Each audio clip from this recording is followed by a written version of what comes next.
Montana Territory, September 1882. The wind cut sharp through the Bitterroot Valley that morning, biting through the cottonwood trees, turning gold along the creek. It was the kind of cold that came early and promised a hard winter. Zachary Pierce dismounted from his bay, gelding just outside the broken-down homestead, boots sinking into the damp earth beside a toppled fence post. Smoke curled from the stone chimney, thin and uncertain, like someone was trying to warm a place too long left cold. He stepped over a broken slat, leading his horse by the reins. The place used to belong to the Darnell family, but they packed up and left 2 winters ago. He had not expected to see anyone out here. Not until he heard a crash inside the house and a sharp voice yell, "Do not touch that, Delia." He froze, that voice. He took a slow step toward the half-open door, heart already pounding harder than it should have. It had been 10 years since he last heard that voice, but he would swear to God it was her.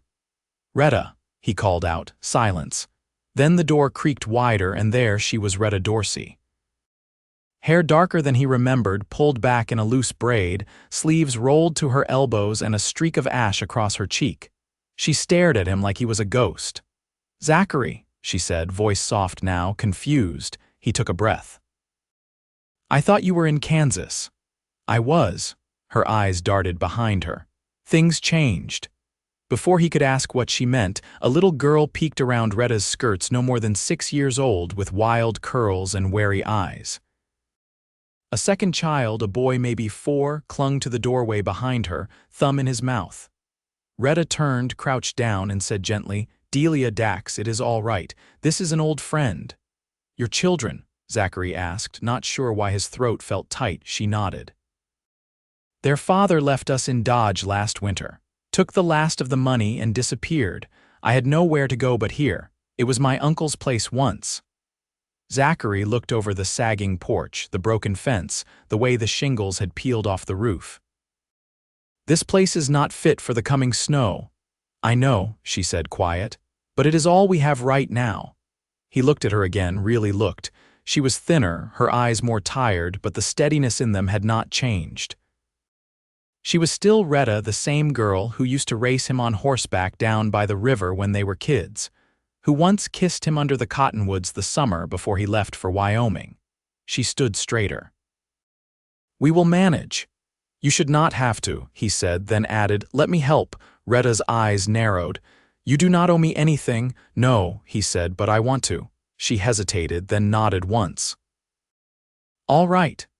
He spent the rest of the day hauling wood from the old shed and patching the roof while Rhetta boiled potatoes inside and kept the children busy with stories. That night, after the kids were asleep on a shared cot beside the fire, Rhetta poured him a mug of weak coffee and sat across from him at the crooked table. "I did not expect to see you again," she said. "Same," he replied. "But I was headed to Missoula and passed by, just felt like riding out here." She looked down into her cup. "You left, years ago, I know," he said. "I thought about you every day after." "Then why did you never write?" "I was ashamed," he said honestly. "I left because I thought I needed to make something of myself first. Then time kept passing and I figured you had moved on." Rhetta's eyes glistened. "I waited 2 years." Zachary swallowed hard. "I am sorry," she nodded, staring into the fire. "I guess we both had some hard years." A long silence stretched between them, but it was not uncomfortable. It was the kind that held old memories and new possibilities. Zachary leaned back in the creaky chair, watching the flames dance in her eyes.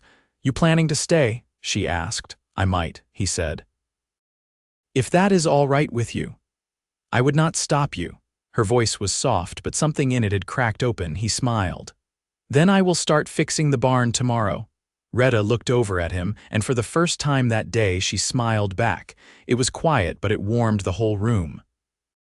The next morning, before the sun had cleared the mountains, Zachary was already up with a hammer in hand. He worked through the morning, repairing the rotted beams in the barn while Rhetta tended a small garden patch out back. Delia and Dax followed him around like ducklings, asking about horses and nails and whether he had ever seen a bear. By evening, the barn stood straighter, and Dax had fallen asleep on a hay bale beside the new ladder Zachary built. Rhetta stood near the doorway, arms crossed, watching him. "You are good with them," she said. Zachary glanced back. "They are good kids." "They have not had much of that." He walked toward her, brushing sawdust off his sleeves. "Neither did I." That night, when Rhetta leaned over to put another log on the fire, Zachary caught her hand just for a second. She looked at him, eyes wide. "I am not going to walk away this time," he said. She nodded slowly, and he let go of her hand, but only because he knew he would take it again soon, and this time for good. There was no declaration, no promises yet. But something had shifted, and it felt like the beginning of something they had both been waiting too long to find again. The sun rose pale through a gauze of cloud the next morning, throwing long gray shadows across the frost-laced fields. Rhetta had been up since before light, shoulders hunched over the cast iron stove as she coaxed warmth into a pan of cornmeal mush. Delia and Dax were still asleep beneath the patchwork quilt, their breathing slow and deep, curled into each other like kittens in the straw-stuffed bed near the hearth. Rhetta moved quietly, her steps soft on the worn pine floor, careful not to wake them. Outside, the barn door creaked open. She heard the steady rhythm of hammering begin again. Zachary, fixing the broken hinge he'd mentioned the night before. She paused, spoon in hand, listening to the sound. It was strange how quickly his presence had settled into the rhythm of the place, like he belonged there, though they both knew better than to say such a thing out loud. By the time breakfast was ready, he'd already repaired the door and was halfway through stacking the last of the winter hay under the eaves. Rhetta stepped outside with a mug of chicory coffee, the steam curling around her face as she handed it to him. "You don't need to wear yourself down before sun's full in the sky," she said, brushing a flake of straw from his shoulder. He gave her a look. "I'm not hurting for the work." She nodded, waiting a beat before asking, "You find a place to sleep last night?" "Yeah." "Barn roof don't leak anymore," he said, sipping from the mug. "Figured I'd earned a dry corner." "I could clear out a space in the storeroom," she offered. "It's not much, but there's a cot." He shook his head. "I'll stay where I am, less trouble that way." Rhetta didn't press. She turned back toward the house, but before she reached the porch, he called after her. "You always this stubborn about help?" She looked back over her shoulder. "Only since I stopped expecting any." That night, Zachary didn't come in for supper until the stars were out and the wind had picked up. Rhetta had kept the stew warm on the back of the stove, and she handed him a bowl without a word. The children were already asleep again, Dax with his thumb tucked stubbornly between his lips, Delia curled protectively around her rag doll. Zachary ate with quiet appreciation, his spoon scraping gently against the tin bowl. "I saw smoke from another chimney east of here," he said after a while. "Didn't think there was anyone else settled this far out." Rhetta leaned back, folding her arms. "There's a Lakota family about a mile down the slope. They come and go, mostly keep to themselves." "They ever give you trouble?" he asked, not unkindly. She shook her head. "No, they've been decent. Brought me some dried meat when Dax had fever in the spring." Zachary nodded slowly, finishing his last spoonful. "That's good. Some folks'd rather stir up fear than neighborliness. Some folks can't tell the difference between what they are owed and what they stole," she muttered, standing to rinse the bowls. Zachary didn't answer, but she could feel his eyes on her back. The silence stretched until it was almost too full, and then she heard the chair scrape back as he stood. "I'll be back first light," he said. "You don't need to, I want to." She turned toward him, her expression unreadable. "Be careful with that," his brow furrowed. "With what?" "Wanting things," she said softly. "It don't always end the way you think it will." He opened his mouth, then thought better of whatever he planned to say. Instead, he nodded once and stepped out into the dark. The first snowfall came 2 days later, earlier than anyone had hoped. It was light, just a dusting across the ridge, but it left the air sharp and the ground slick. Zachary helped Rhetta lay down straw in the chicken coop and rig an oilcloth over the window that wouldn't quite shut. That afternoon, While Rhetta was in the garden pulling the last of the withered carrots from the hardening ground, a rider appeared from the woods beyond the creek. She stood slowly, brush of wind tugging her braid loose as the man approached. He was younger than her by some years, black hair tied in a short tail, his pony lean and sure-footed. He dismounted with quiet grace, carrying a bundle wrapped in buckskin. She didn't speak at first, waiting. He offered the bundle with both hands. "For your children," he said, voice calm. "Winter things, my mother made them." Rhetta took the package, fingers brushing his. "Tell her thank you." "I will." He hesitated, looking toward the barn where Zachary's hammer rang out again. "Your man," she followed his gaze. "No," she said, "not exactly." The man gave a single nod. "If you need help, my family is near." "I remember," she said. He mounted again and was gone without another word, disappearing into the trees like he'd never been there at all.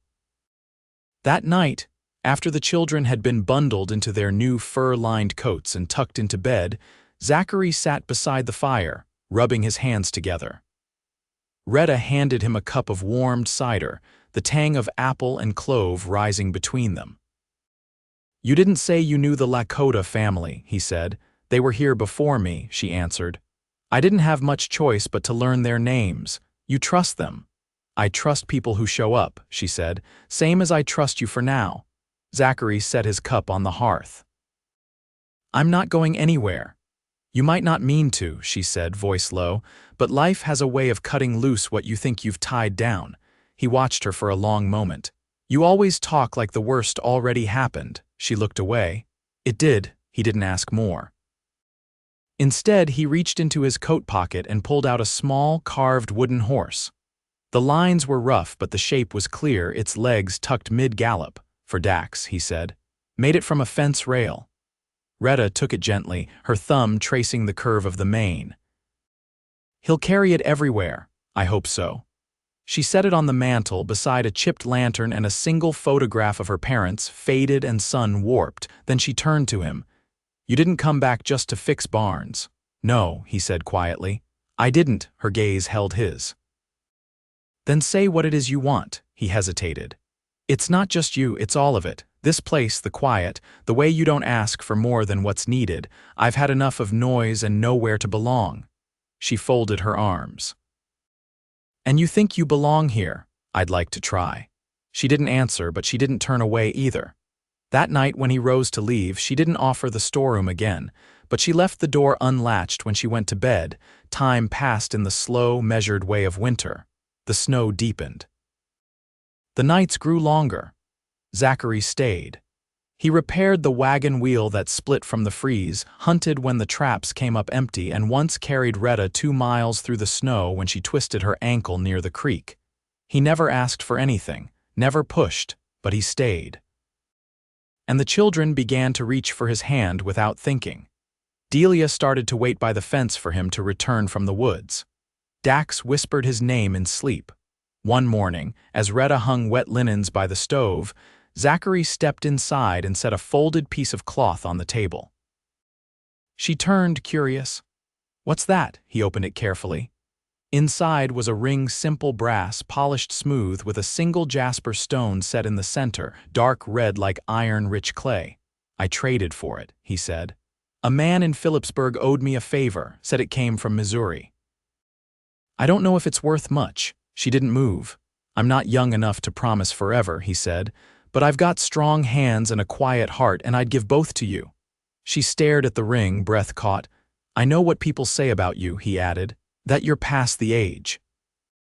That no man would want a woman with 2 children and a spine too proud to bend." She looked up, eyes shining now, mouth set firm. "But they're wrong," he said, voice steady. "You're more woman than I've ever known, and I want you."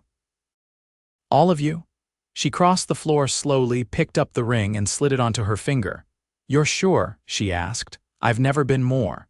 She nodded once, then leaned forward and pressed her forehead to his. No kiss, no tears, just shared breath and the heat of the fire between them. Outside, the snow fell soft and steady. Inside, something quiet and certain took root. They didn't speak again that night, but when she blew out the lamp and walked toward her room, she left the door open behind her, and he followed. The creek had frozen over by mid-November, a brittle sheet of ice stretched thin beneath the weight of winter. Wind hissed through the bare cottonwoods, sweeping dry snow across the slope in long, whispering gusts. Rhetta stood outside the cabin, her shawl drawn tight, watching Delia carry a pail of water from the well with both hands. It sloshed against her boots, but the girl didn't complain. She was learning, and Rhetta let her. Inside, Dax sat near the hearth, carving notches into a piece of bark with a bone-handled knife Zachary had shortened for his small fingers. Rhetta had hesitated when Zachary handed it over, but she'd said nothing. The boy needed to learn. Life didn't wait for softness. Zachary returned just before sundown, his coat stiff with frost and a rabbit slung over his shoulder. He hung it from a beam outside the door without a word and stepped into the warmth. Rhetta handed him a cloth to wipe his face, then returned to the bread dough she was kneading beside the stove. "Creek's solid now," he said, voice low. "Saw a track line down past the bend, elk maybe 2 days ahead." She nodded, dusting flour from her hands. "You going after them?" "Thought I might. If I do, I'll be gone 2 nights. Maybe 3. Delia looked up sharply from the corner where she was brushing soot from the kettle's bottom. "You'll come back." Zachary crouched beside her, resting a hand on her braid. "I always do." Rhetta didn't look up, but she listened. That evening, after the children were settled, Rhetta sat on the edge of the bed she and Zachary now shared. The mattress was thin, the frame creaked if she shifted too quickly, but it was the first place in years she'd slept without flinching at sounds in the night.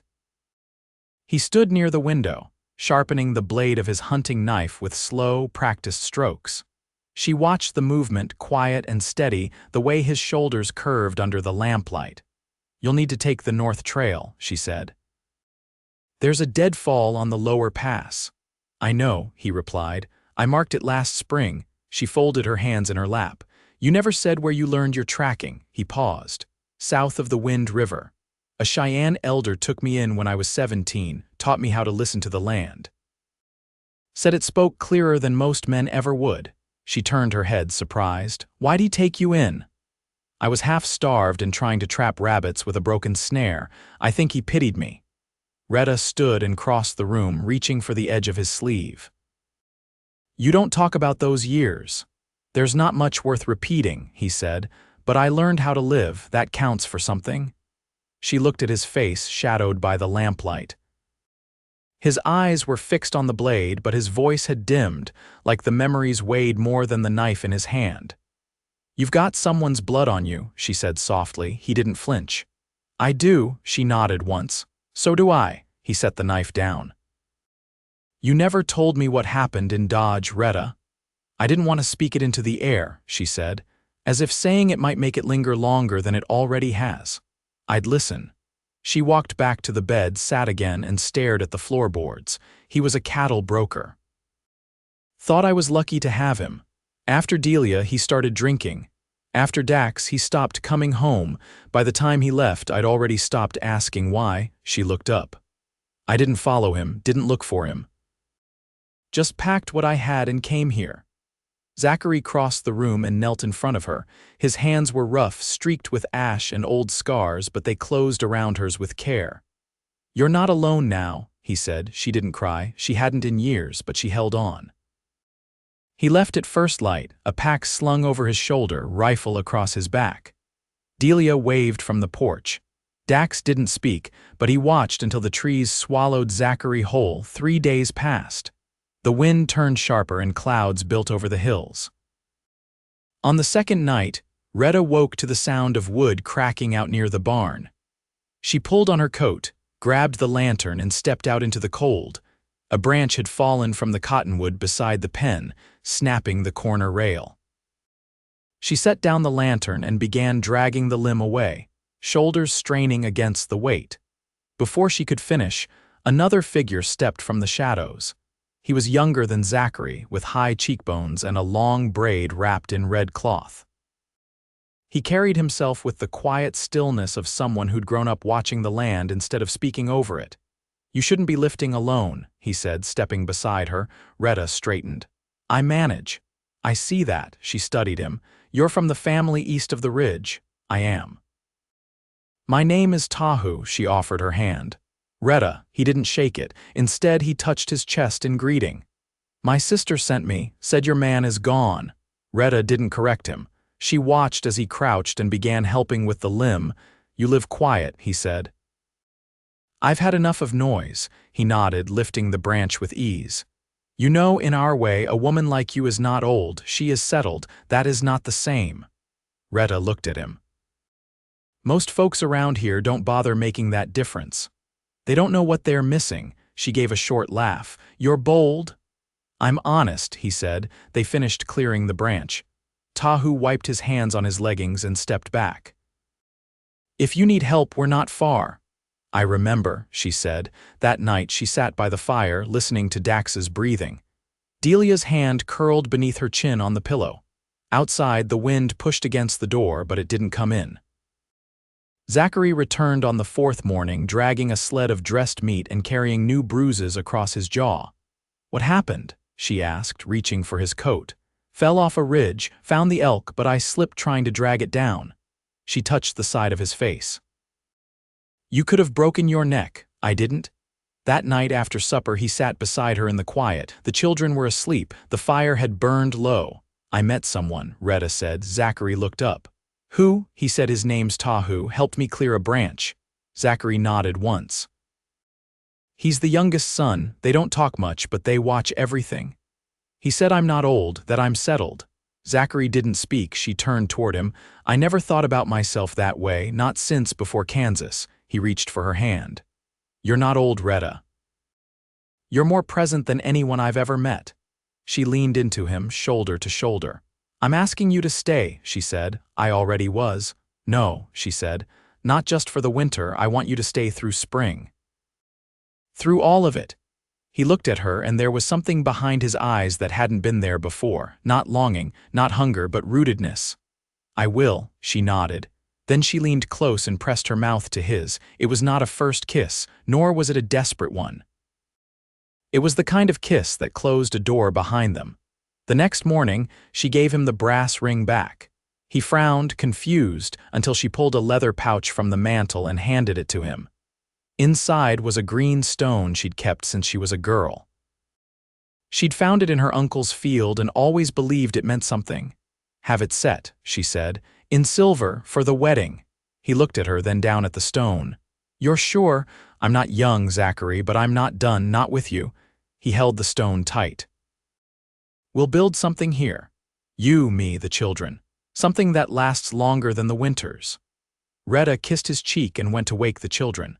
The snow was falling again, but inside the cabin the fire burned warm, and outside the land waited, quiet and steady, for what came next.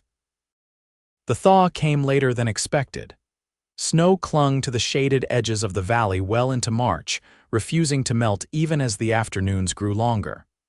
The cabin sat nestled in a hush of dripping eaves and softening earth, the roof patched where needed, the chimney drawing true.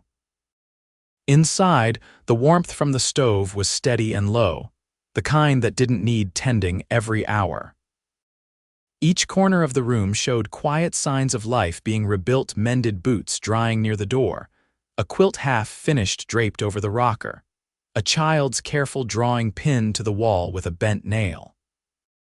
Zachary crouched near the hearth, guiding Dax's small hands as they shaped a new fishing lure from twisted wire and bone. The boy's tongue poked from the corner of his mouth, eyes narrowed in focus.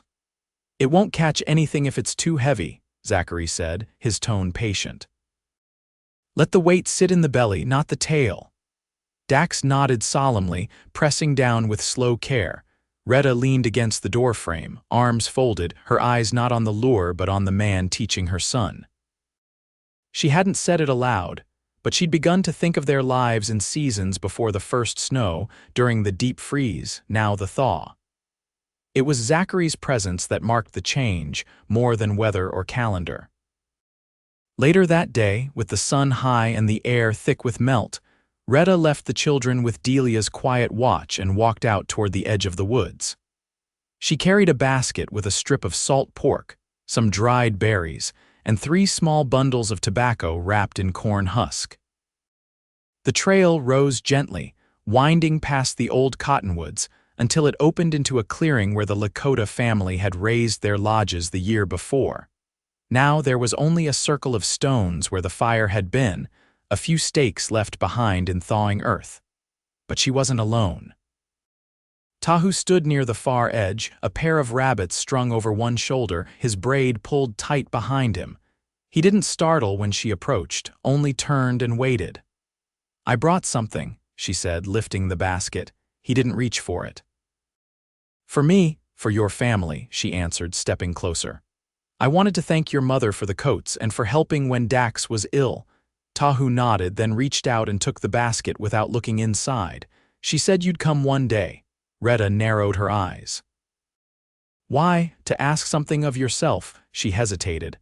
"I'm not here for guidance, but you're carrying questions." Rhetta looked away, then sank down onto a fallen log, brushing her skirt beneath her knees. "I'm marrying him." Tahu stepped to the edge of the clearing, setting the basket down on the stones. "You knew him before," she nodded once, "when I was a girl, and yet you waited until now." "I didn't wait," she said. "I lived, I lost, I kept going." "That's not the same as waiting." Tahu crouched near the fire ring, his fingers brushing a blackened stone. "You've been called too old." Her jaw tightened. "I've heard worse. But you chose him." "I did," she said. "Even knowing he's older than you but younger than me." "Even knowing some folks will talk." Tahu looked up. "We don't measure by years, we measure by what a person carries, how they carry it." Rhetta's voice dropped. "I carry the weight of 2 children, a broken marriage, and 15 years of silence. He carries regret and hope." She paused. "It's more than I thought I'd ever have again." Tahu nodded once. "Then you chose well." She stood, brushing her hands clean. "Will your family come to the wedding, if asked?" "I'm asking," she said. His smile was small but true. "Then we'll come." She turned to go, but he called after her. "You are not settled," he said. "Not yet." She looked back. "What am I, then, becoming?" The wedding was set for the first Sunday after the creek ran free. Rhetta and Zachary decided together, seated at the kitchen table while Delia and Dax braided wildflowers into the dog's fur outside. There was no preacher nearby, but a woman named Mrs. Halcombe, who lived past the ridge and once kept a schoolhouse, agreed to officiate. "I was licensed back in Ohio," she'd said, squinting through her spectacles. "And I reckon I've still got enough sense to say the words straight." Rhetta wore a dress she'd kept folded in linen since before Kansas, a shade of slate blue that had once matched her eyes. The hem, torn during her move west, had been patched with a strip of old curtain. She didn't care. Zachary had put on a clean shirt and combed his hair, and that was more than enough. The wedding took place beneath the cottonwoods at the bend in the creek, where the ground had dried just enough to stand without sinking. A few neighbors came Mrs. Halcombe in her stiff collar, a pair of brothers who'd traded lumber for eggs last spring, and the Lakota family who stood quietly off to one side, their presence solemn and steady. Tahu wore a vest of soft leather and carried a single feather in his hand, though he said nothing when Mrs. Halcombe asked if Zachary took Rhetta to be his wife. He didn't look away from her face. "I already have," he said, "but I'll say it aloud now." Rhetta's answer was quieter but no less certain. Afterward, they shared bread and cider beneath the trees, and the children ran wild through the brush, chasing one another until their feet were soaked and their laughter echoed down the slope. Dax tugged at Zachary's coat and asked if they could go fishing now that the ice was gone. Zachary lifted him high and said, "Tomorrow, if the water's clear." Delia danced barefoot near the fire ring where the Lakota children had begun drumming a slow rhythm. Rhetta stood alone for a moment, watching the scene unfold like a painting she hadn't realized she'd been waiting to see. Then Tahu approached, holding out the feather. "It's hawk," he said. "They see what others miss." She curled her fingers around the shaft. "Why give it to me? Because you chose to see?" She nodded, her voice low. "Thank you." As evening settled, the guests departed in twos and threes, the last of the light turning the snowmelt gold. Zachary reached for Rhetta's hand and pulled her close. "We never said where we'd sleep tonight." She leaned into him, her voice near his throat. "We've been sleeping in the same place since the first frost." He kissed her hair, the gesture quiet and full. That night they didn't light the lantern. They didn't need to.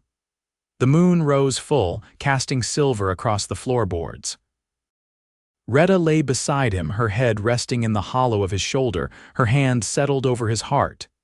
"You ever think about Kansas?" he asked, voice hushed. "No," she said. "I think about tomorrow." His hand brushed the inside of her wrist, slow, steady. "I've been thinking we could build another room, give the children more space." She smiled in the dark. "And what would we do with the quiet? Fill it," he said. "With the kind of life we were meant to have." She didn't answer. Instead, she reached for him, not with urgency, but with a gentleness that came from knowing, from choosing, from becoming. Outside, the wind shifted, carrying the scent of thawed earth and pine. Inside, the fire burned low and the night held them without question. They had come through winter. And they were still here. April came late to the valley that year, slow to stretch its limbs. The grass crept in, shy and pale, between melting drifts. Ice broke from the creek in long, hollow groans, and the first crocus bloomed behind the barn where the sun lingered longest. Rhetta sat on the porch steps, mending the heel of Dax's boot, her needle threading through worn leather with steady pressure. She paused only to glance up when Delia's laugh echoed from the clearing. The girl was chasing a kite Zachary had built from pine strips and an old flour sack. It dipped and swayed in the breeze, catching against the pale sky before tumbling into the brush. Zachary jogged after it, his coat unbuttoned, his boots thudding soft in the warming soil.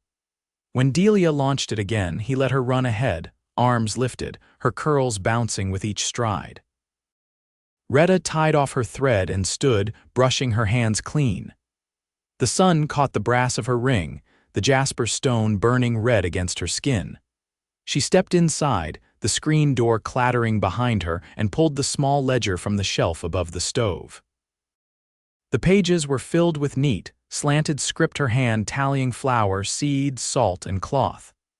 She flipped to the back where Zachary had started a list in pencil: boards for the loft, hinges, a pane for the west window. She added a line beneath his: chickens, spring pullets.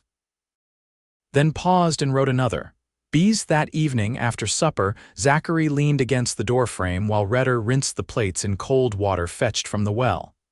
"You thinking about keeping bees?" he asked, nodding toward the ledger left open on the table. "I am," she said. The meadow past the cottonwoods blooms thick come June. Could be a good place for hives. He stepped behind her, hands light on her waist. "You'd need to trade for the box and the queen." "I know. I've already written to a woman outside Helena. She's willing to sell me a starter colony. Says they'll be ready by late May." He kissed the back of her head. "You've been busy." "I don't want to rely on the garden alone this year. With the children growing and the neighbors coming farther between, we need more to trade than eggs and potatoes." He nodded against her temple. "I'll help build the frames." She turned in his arms. "You always say that." "Because it's always true." They stood there, the scent of soap and wood smoke between them, until Delia poked her head in and asked if she could sleep with the window open because the air was starting to smell like rain. By early May, the ground had softened enough to dig. Zachary and Rhetta worked the soil behind the barn where the earth held warmth and drained well. They planted potatoes, onions, beans, and squash. Rhetta marked the rows with stakes and scraps of cloth.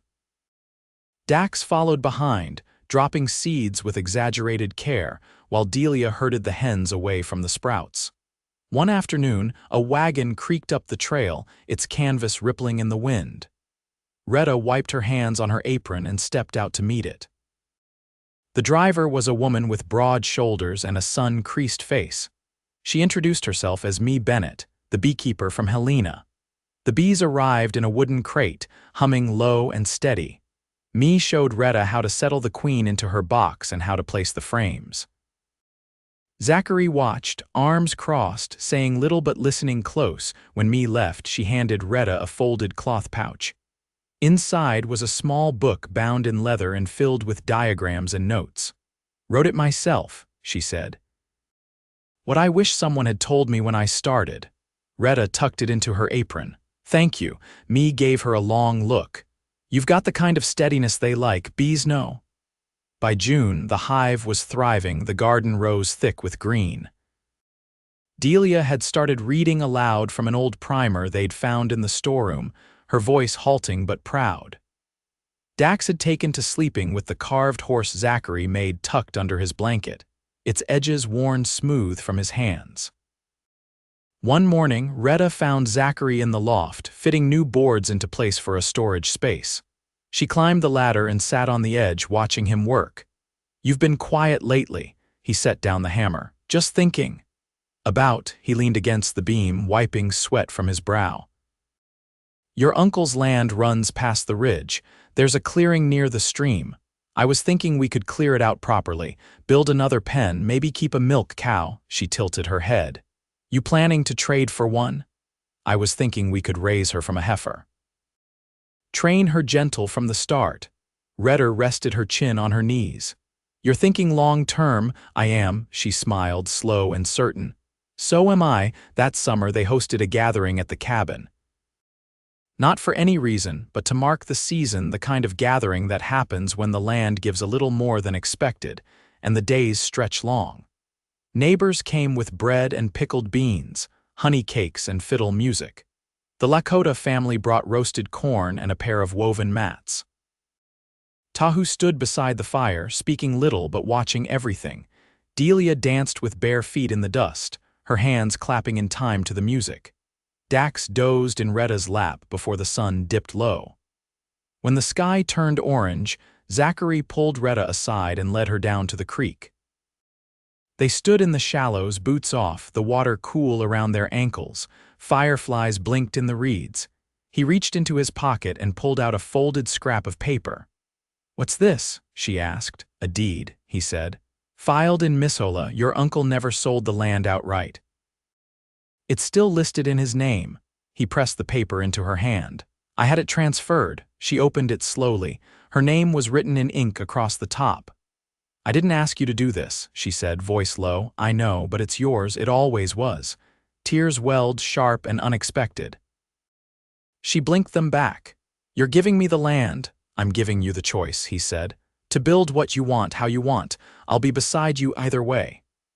She looked up at him, this man who'd come back to her not as the boy he'd been, but as the man he'd become. The one who fixed broken hinges, taught her son to carve, and never once asked her to be anything but who she was. She stepped closer, water swirling around their feet. "Then let's build it together." They kissed, there in the shallows, while the fireflies blinked and the night turned soft. No more words were needed. Years passed. The garden grew broader. The hive split, and Rhetta taught Delia how to coax a new queen into her frame. Dax learned to fish with a line he'd knotted himself, and Zachary built a smokehouse behind the barn. They added a second room to the cabin with wide windows that caught the morning light. Neighbors still came by, but less for trade and more for company. The Lakota family moved farther east, but Tahu returned once each year and left quiet gifts at the edge of their land: dried herbs, carved tokens, once a set of woven reins for Delia when she turned 12. Rhetta kept the ledger full, not just with numbers and lists, but with pages of pressed flowers, sketches of hives, and poems she'd begun to write again, small ones, about creek water and firelight and the way Zachary's hand felt in hers as they walked the ridge. They grew older together. Not fast, not all at once, but in the way seasons do, sun to frost to thaw again, and in all that time they never once spoke of what they'd lost before, only of what they'd made now: a life, a home, a kind of peace they'd both thought might never come, and it stayed.